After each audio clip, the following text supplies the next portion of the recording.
আবার একটি নতুন রেসিপি নিয়ে আপনাদের পাশে চলে এলাম। কাঁকরোল, আলু, বেগুন আর মসুর ডাল দিয়ে রেসিপিটি শুরু থেকে শেষ পর্যন্ত দেখবেন।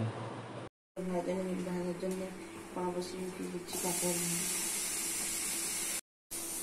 ভাজা হয়ে গেছে, গরম হয়ে গেছে, দিচ্ছি পেঁয়াজ কুচি, লাল হয়ে গেছে, দিচ্ছি আদা রসুন বাটা, ভালো করে আদা রসুন বাটাটা ভেজে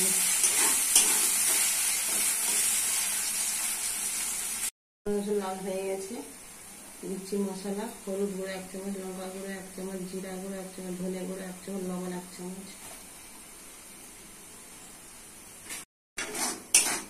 মশলা ভালো করে কষে নিতে হবে। মশলা কষা হয়ে গেছে, দিচ্ছি বেগুন, মশলার সাথে কষে নিতে হবে। বেগুন আলু কষে নিতে হবে। দিয়ে দিচ্ছি মসুর ডাল,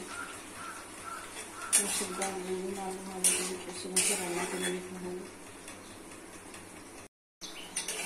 মসুর ডাল সিদ্ধ হয়ে গেছে, দিচ্ছি ভেজে রাখা কাঁকরোল দিয়ে ভালো করে কষে রান্না করে দিতে হবে। দিয়ে দিচ্ছি ঢাকা।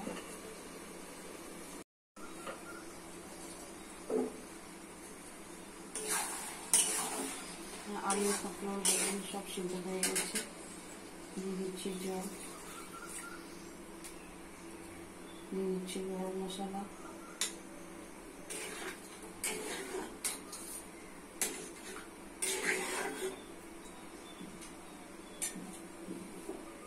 হয়ে গেলে নাম করে দেখাচ্ছি। রেসিপিটি রেডি হয়ে গেছে। কত সুন্দর, কত টেস্টি। বাড়িতে করে খাবেন, পরিবারকে করে খাবেন। সাবস্ক্রাইব করবেন, সঙ্গে থাকবেন, পাশে থাকবেন।